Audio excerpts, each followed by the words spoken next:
How's it going, ladies and gentlemen? As you get ready to listen to this upcoming episode from the Playmakers Blog Podcast, I just want to let you know that you too can get into the podcast journey. It's very simple. It's very easy. All you got to do is jump on Anchor, the one-stop shop for recording, hosting, and distributing your podcast. It is 100% free and easy to use. And even with Anchor, you can get great sponsors who want to advertise your podcast. That means you can get paid for your podcast right away from Jump Street. So in fact, reading this ad is what I'm doing right now. So if you had the time, if you had the will and determination and the dream to be a podcaster, what you waiting for? Jump on it. Anchor is the way to go.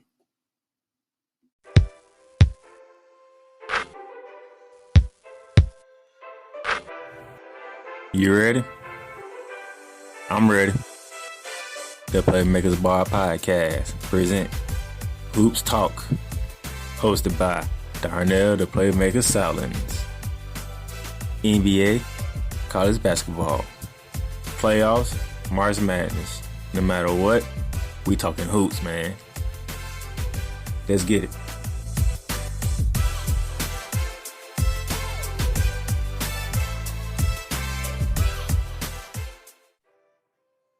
Ladies and gentlemen, today is Friday,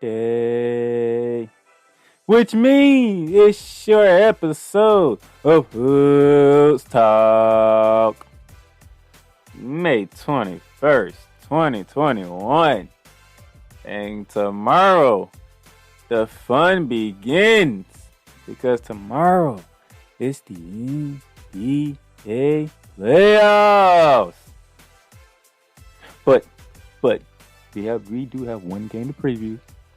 That is tonight in the Western Conference. The fight for the 8th seed. I'm gonna get to that in a minute. But I mean, did y'all watch last night's game? It was the battle for the 8th seed in the East.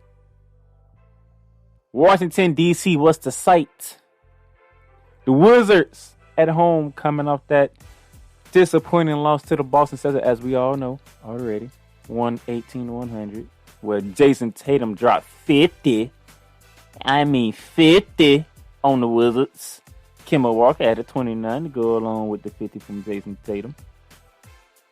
Russell Westbrook and Bradley Beal didn't look good at all, especially Russell Westbrook. But they had a game at home against a team in the Indiana Pacers who are shorthanded. They did not have Claire Levert. They did not have Miles Turner. They didn't have a lot of players, but they still gave it to the Charlotte Hornets. I mean, what, it was like 144 to 117. I mean, what are we talking about here? As a matter of fact, both of the games was on TNT, because TNT is the home of the Eastern Conference and ESPN has the Western Conference. Let's let y'all know.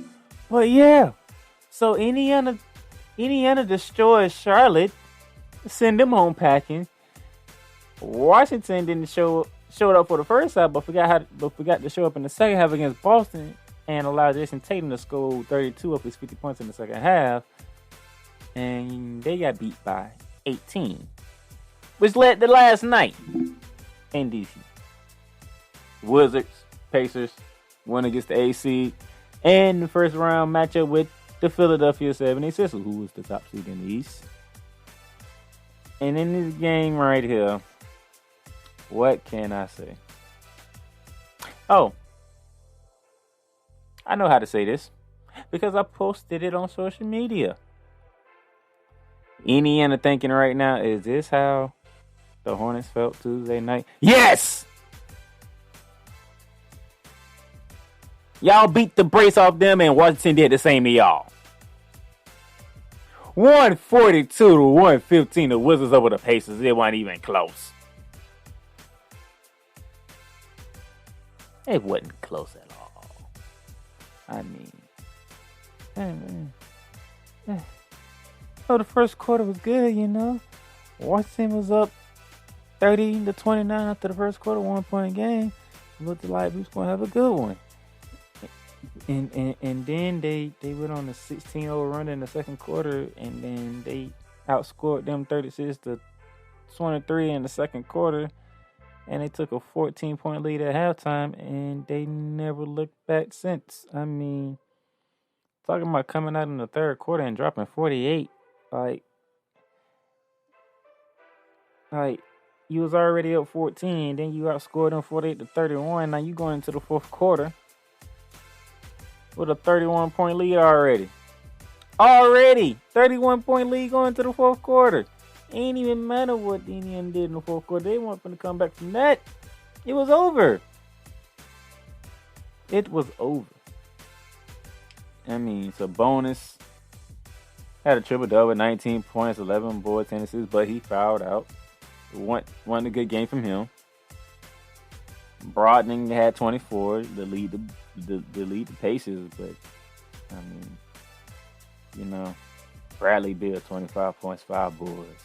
Russell Westbrook 18 points, 15 assists, 8 rebounds, 2 a shot from a triple-double.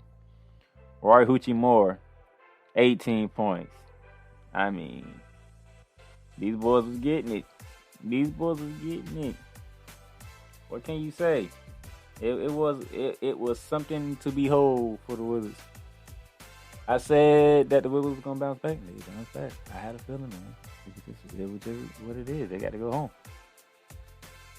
Now that the Wizards have won, they get a date with the Philadelphia 76ers in the first round of the playoffs. I don't like the Wizards' chances in this. I like Russell Westbrook. I like Bradley Beal. I do. I don't like their chances though. But I'm gonna go more in depth on that in the later part of the show. But for the East, your Eastern playoffs is set. Philly and Washington, Sunday, 1 p.m. TNT. You have your 2 seed, your Brooklyn Nets against the Boston Celtics. That game will be tipping off tomorrow. You have the New York Knicks and the Atlanta Hawks. That series will be tipping off on Sunday. And then you have the Milwaukee Bucks and the Miami Heat will be tipping off tomorrow. And that's your Eastern playoffs. On the West side, if you was catching games if you caught the playing games on Wednesday, you saw the Memphis Grizzlies ousted the San Antonio Spurs in a very competitive game. I might add, it was 100-96. A game that looked like it was going to be a blowout because Memphis came out on fire and San Antonio came out struggling. At the end of the first quarter, it was 38-19. They was up 19 after the first quarter. They had actually doubled the San Antonio Spurs at the end of the first quarter, which was ridiculous. But San Antonio came back in the second quarter to win that one 30-18. So you talking about, hey, them boys came back and made it a 7-point game at halftime, being down 19. And then from that point forward, it was back and forth from the second half on to the fourth. But the Grizzlies held on to win 100-96. Rudy Gay tried to do whatever he could off the bench for the Spurs, and DeMar DeRozan both scoring 20. Dylan Brooks, 24 points. That man was a beast. Eunice Valanciunas, 23 points and 23 boards. That's all I got to say.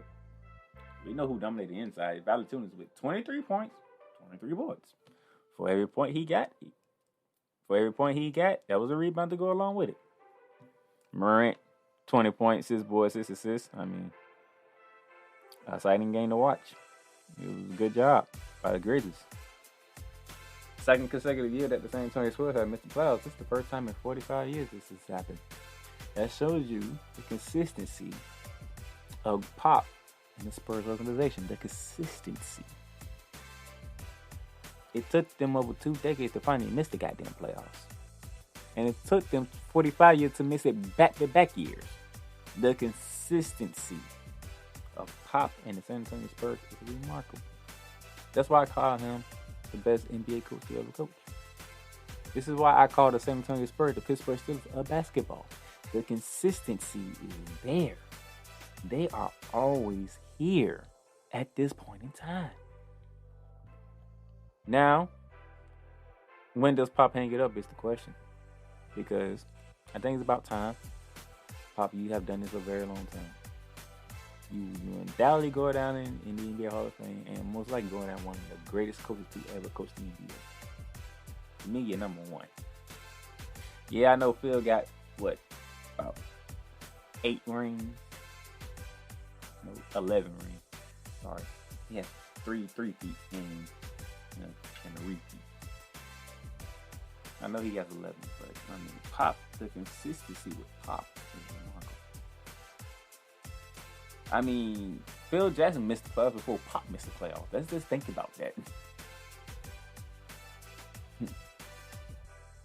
It took 45 years for Pop to miss back-to-back playoffs. It took over 20 years for Pop to even miss the playoff, which was last season. That's saying. That's my little soapbox right there for the Spurs. The nightcap on Wednesday, man.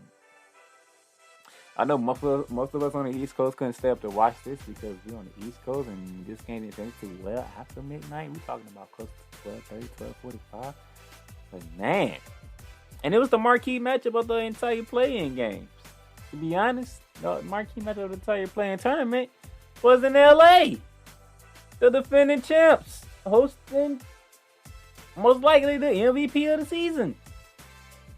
LeBron James, Anthony Davis against Steph Curry. Lakers and Warriors. And you know, there's many people got their own opinion about that. But LeBron James was not being aggressive. It was not being LeBron in the first half. We all can agree on that.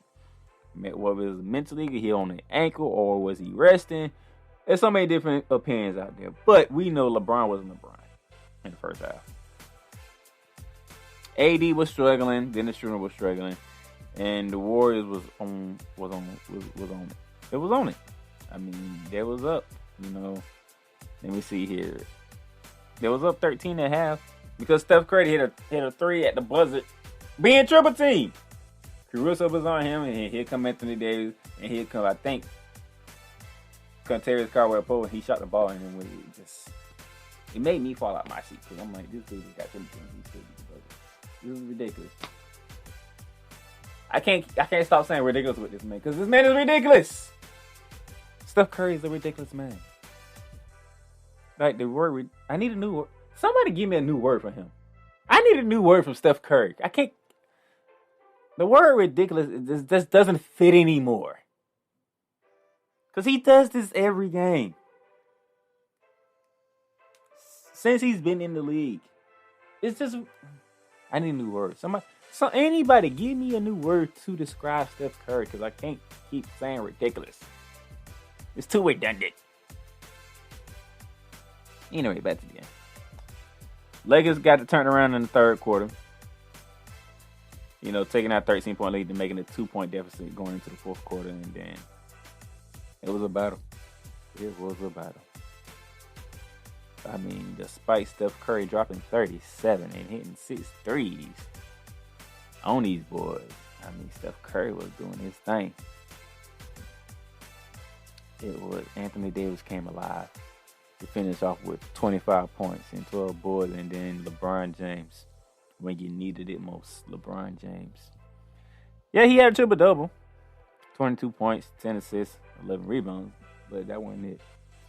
Just over a minute ago, LeBron had to heave up a desperate shot because the shot clock was running out, and it goes in. That took the game from 100 to 103. The final score, Lakers 103, Golden State 100. LeBron James actually hit the game-winning shot with over a minute to go. Yes, but over a minute ago, LeBron James hit the game-winning shot because the game was tied at 100 when he hit that 3, and that's how this game ended. A minute later. But big shout out to Alex Caruso, Contarius Caldwell-Pope, because they dropped 14 for Caruso, 10 for Caldwell-Pope to help keep the Lakers within striking distance until Anthony Davis and LeBron James started getting together. Dennis Schroeder as well, because he struggled at the beginning too. But Dennis Schroeder, you can't be shooting 3 for 14, man, and think you're gonna help the Lakers repeat as champions. It is what it is, but hey, shout out to the Lakers. They got it done, and they get the Phoenix Suns starting Sunday. And the Golden State Warriors are playing tonight. Because tonight is the final play-in game of the play-in tournament. There's only one spot left remaining for the playoffs, and it's the 8th seed. Because tonight, Ja Morant and the Memphis Grizzlies are in the Bay Area to take on Steph Curry and the Warriors. That is 9 p.m. on ESPN tonight. The winner gets the 8th seed and the best team in the NBA in the Utah Jazz. How this game is going to go, I don't know. I'm looking forward to this game, though. Ja Morant versus Steph Curry, the battle of the point guards of the team. Let's see how Draymond Green defends Jaren Jackson Jr. I want to see what Dylan Brooks is going to look like against the Warriors, against Andrew Wiggins. You got some matchups to look at here. So what is it going to take?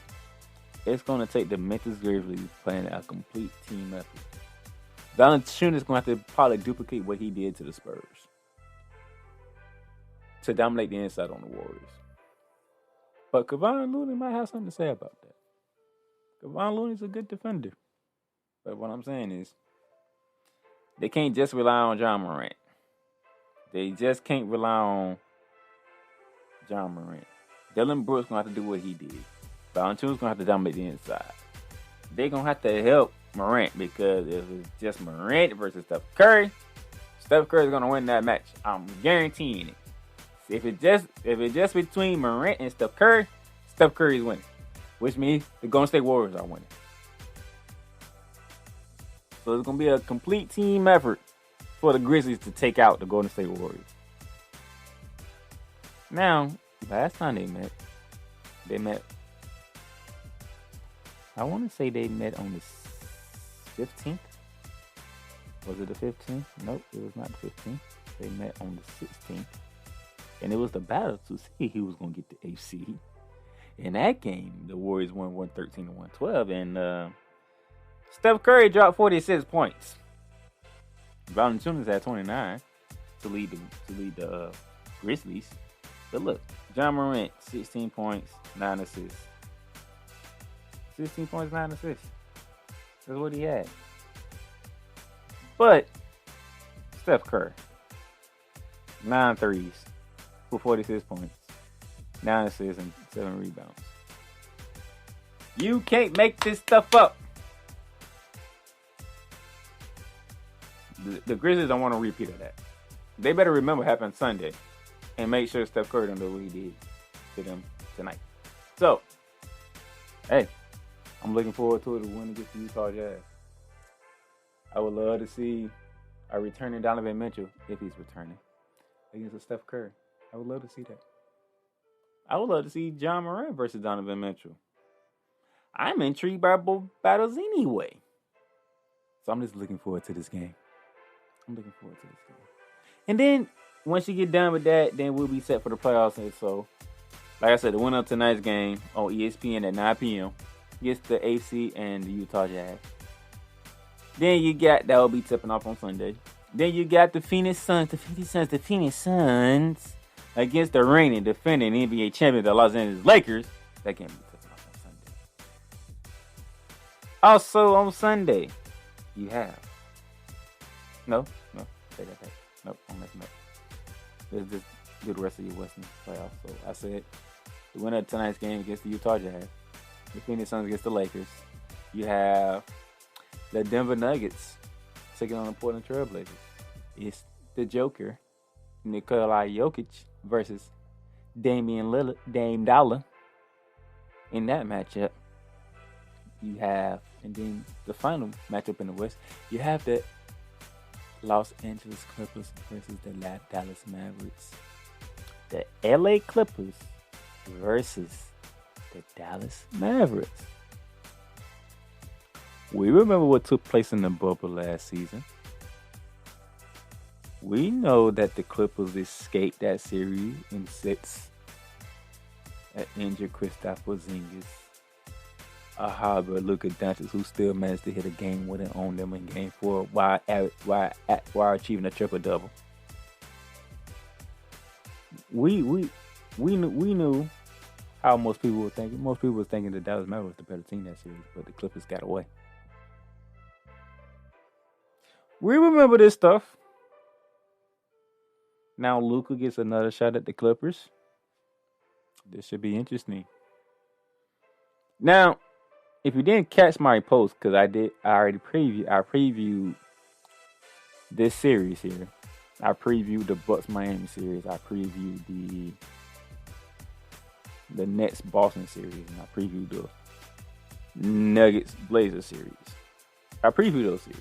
Those on the website, theplaymakersblog.com. theplaymakersblog with a Z, not a S, with a Z.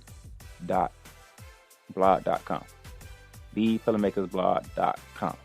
Okay, it's on the website. I will post the website in the show notes. But guess what?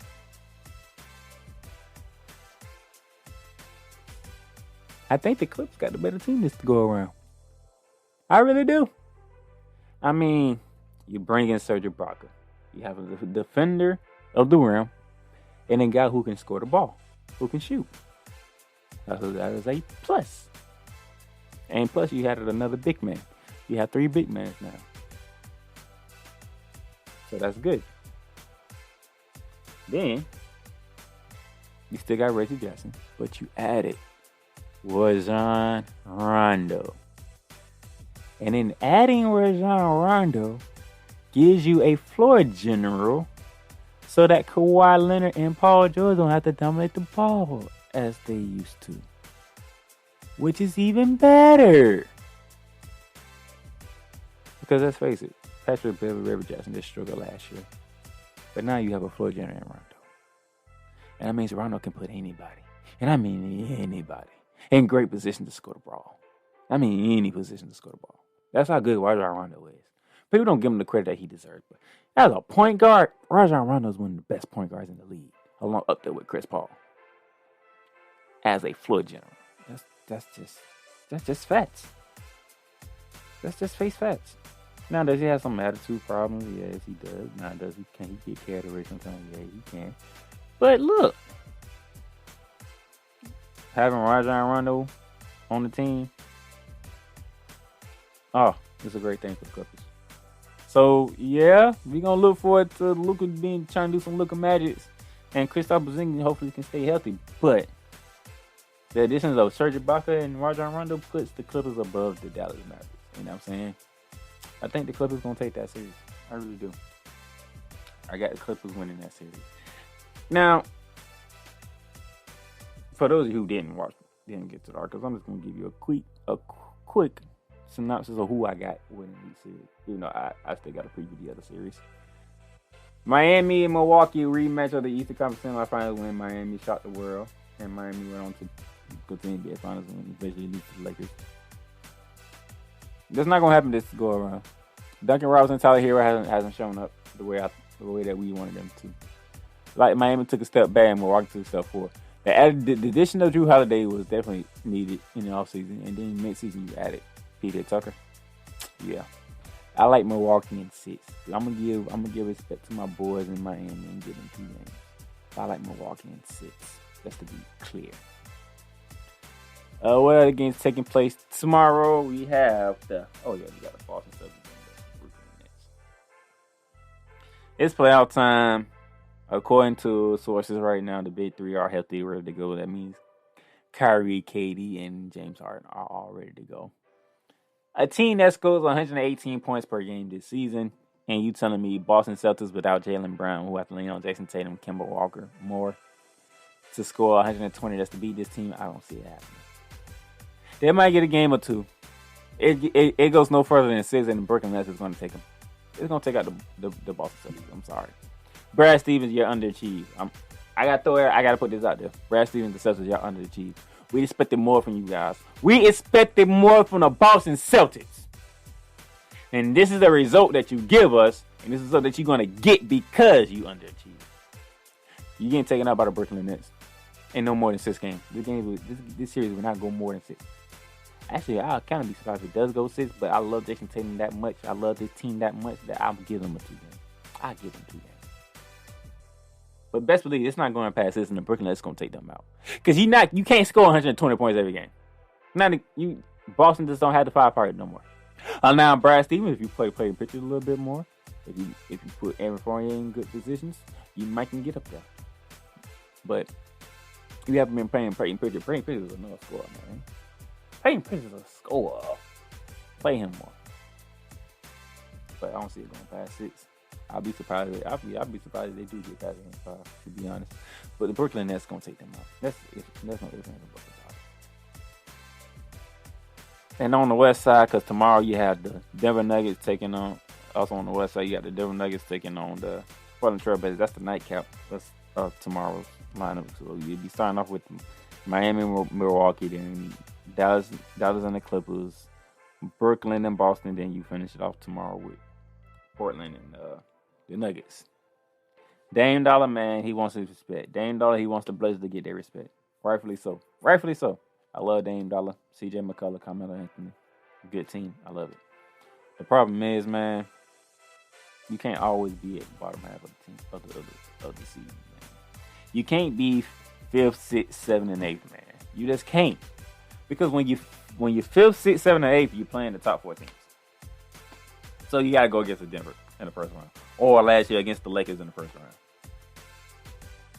Or you finally do what you do and then you run into Golden State in the Western Conference Finals. I mean, we love the team. We love watching Dame Dollar. We love watching CJ McCullough. We love watching Carmelo Anthony. But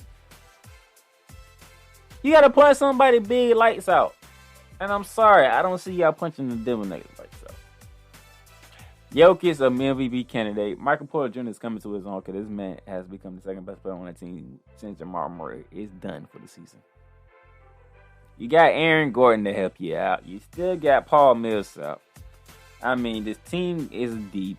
They can go 10 deep. They can go 11 deep. I mean, look, Nuggets in 6, man. Nuggets in 6. That's all. Nuggets in 6. Okay. Nuggets in 6. That's all I got. Nuggets in 6. So yeah, pretty much all four series that's gonna start off tomorrow. I got them in 6. At the very most at 6. Do I see anyone of these going 7? Portland might pull off a 3rd one. Because Dame Dollar is that type of dude. He is that type of guy. I can see Portland. Dallas might can make it go 7. But like I said, I think the Clippers team this year is a lot better than last year. Which is not a good thing for the Mavs. Because you got a floor general in Rondo. And you have Serge Ibaka who can help. Kawhi Leonard and Paul George on the defense end. So, Miami and Milwaukee, I do not see that going 7. I think Milwaukee made the moves that they needed to make to solidify that team now. And they looking to make them right now. So, I'm sorry, the Eastern Conference champions, I think y'all go down to 6. I'm sorry. But like I said, I'll be surprised if it does go 6 with Boston and Brooklyn. But I love Jason Tatum and that Celtics team that I give them to. So, that's that. Now, the other series that I didn't get a chance to preview on the website. Philadelphia 76ers versus the Washington Wizards. Shout out to Bradley Beal, Russell Westbrook making the playoffs. But Joel Embiid is in the conversation for MVP. Ben Simmons is in the conversation for Defensive Player of the Year. Tobias Harris is a knockdown shooter and a scorer. Josh Richardson is good at defending, and he can score the rock too a little bit. I like Philly. I think Philly is going to win. And Philly is going to dominate. And I think Philly is going to win in 5. I like Russell Westbrook. I like Bradley Beal. But Philadelphia is the number 1 seed in the East for a reason. 5 games. I think Philly takes out the Wizards. That brings me to the Phoenix Suns versus the reigning defending champ, the Los Angeles Lakers. This game going 7. I see a 7-game series because Chris Paul would not be denied of a series. Devin Booker, this is really his first crack at the playoffs. DeAndre Ayton, his first crack at the playoffs. But with Chris Paul leading the way, this series is going 7. And I like the goddamn Lakers. Goddamn it. I'm picking the goddamn Lakers in 7. Man, you gave LeBron James and there's one more game to get right. And they had to play the Golden State Warriors, so they struggled in the first half. They got back right in the third quarter, and then they took it home in the fourth. I said this on the last episode. I said this plenty of times. Y'all gave the Lakers one more game to get right. Now, if you get them more games, now you get them more days to rest. I can say, all right, yeah, but guess what? We don't know how LeBron James gonna do. We don't know how he's gonna feel, how he's gonna react. That's out the way now.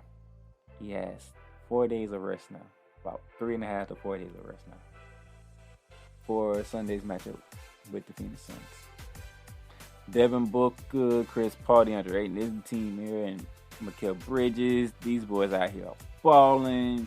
Second in the East, won 50 games this season. I get all that. It's the Lakers, man. LeBron James, baby. It's the defending champs, man. 7-game series. Lakers walk into Phoenix, Arizona. They take out the Suns, man. They take out the Suns in 7.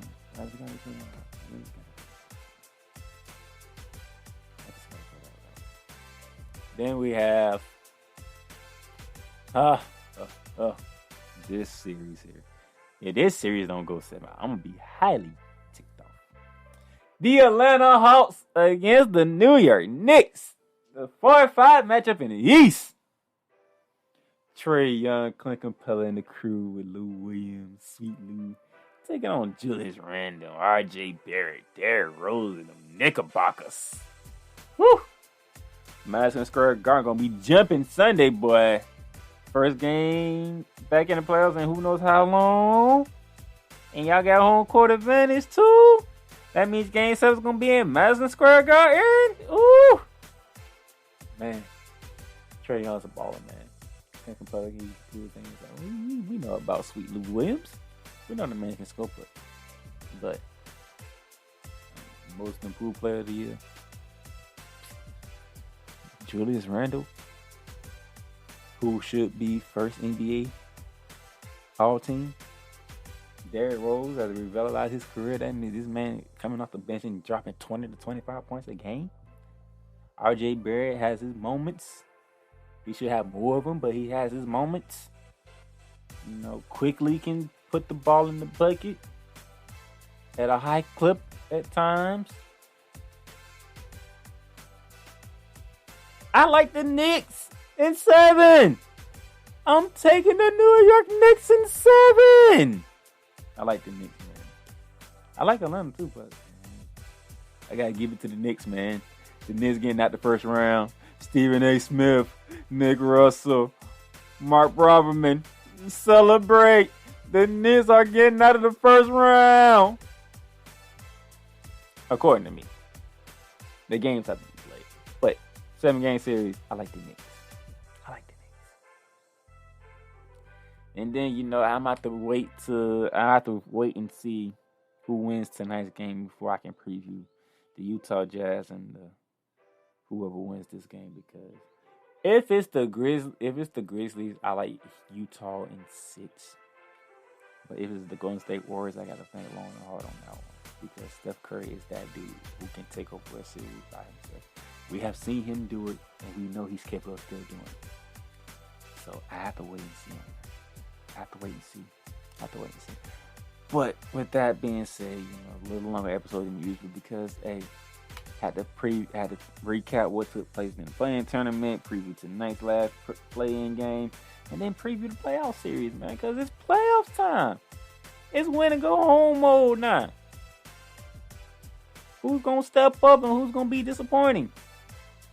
Who we going to look to and criticize and like, hey, man, you ain't do what you're supposed to do. And who we going to look at like, damn, I did not see that coming. That man has taken off. Remember last year, it was the Heat. Tyler Hero, Duncan Robinson, Bam Adebayo. These boys took off and we was like, whoa, we didn't see this coming. Who's going to be that team this season?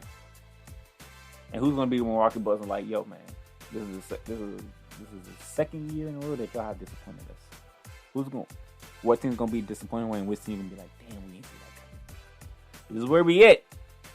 So with that being said, if you're not following us, go ahead and follow us on all our social media platforms, Facebook, Twitter, Instagram.